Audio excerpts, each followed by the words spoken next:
Top story on ABC News Breakfast. The Prime Minister Julia Gillard is expected to announce today that Australian troops will be coming home from Afghanistan a year earlier than planned.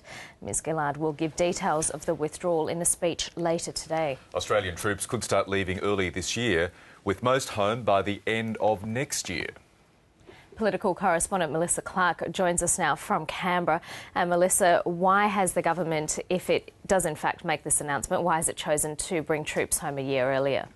Well, what we have is Julia Gillard getting prepared ahead of a NATO meeting in Chicago mid-May. And that's where we're going to see international forces in Afghanistan really start to lock down the withdrawal of international troops from various provinces. Now, we know we've heard plenty of times from not only the Australian government, but from the Afghan government and other nations involved in Afghanistan saying it is going to be a gradual process, a transitional process. It will differ from region to region. But we know in the Oruzgan region, where Australian troops are primarily focused and where most of Australia's 1,550 troops are, they believe that things are better than had been anticipated and the mentoring task is going successfully. So we are expecting Julia Gillard to make an announcement that they will begin to start bringing troops home sometime this year. And if we take that 12 to 18-month transition phase that was anticipated, that could mean most of those troops are home by the end of next year, a good year in advance of that end of 2014 deadline that had previously been marked out by international forces. And this is still reliant on support from the Afghan government, isn't it? This is where it obviously gets a bit more complicated because it's not just a matter of international for troops and the ISAF deciding when NATO meets in Chicago.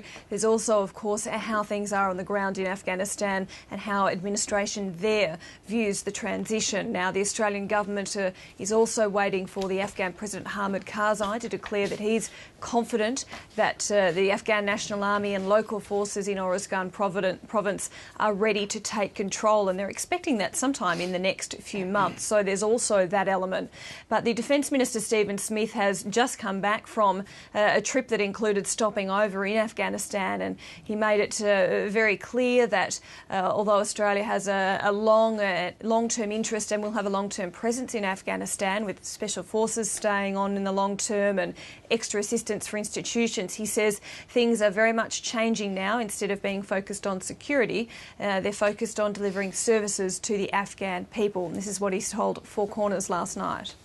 Where we find Afghanistan at its worst are the delivery of services and the provision of basic facilities to their people. And when I met with the Governor and the Deputy Governor of Oruzgan Province, the Police Chief, the Director of the National Directorate of Security and the Army Commander of the 4th Brigade, to a man, they all said the most important thing now are not security issues, the most important things now are developing and providing the services.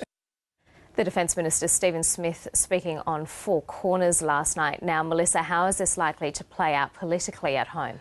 Well, what it would mean if that deadline that we anticipate is brought forward, we see troops being brought home in 12 to 18 months beginning sometime this year, it would mean a fair chunk of the Australian troops over there would be home, if not the majority be home, by the time the 2013 election rolls around.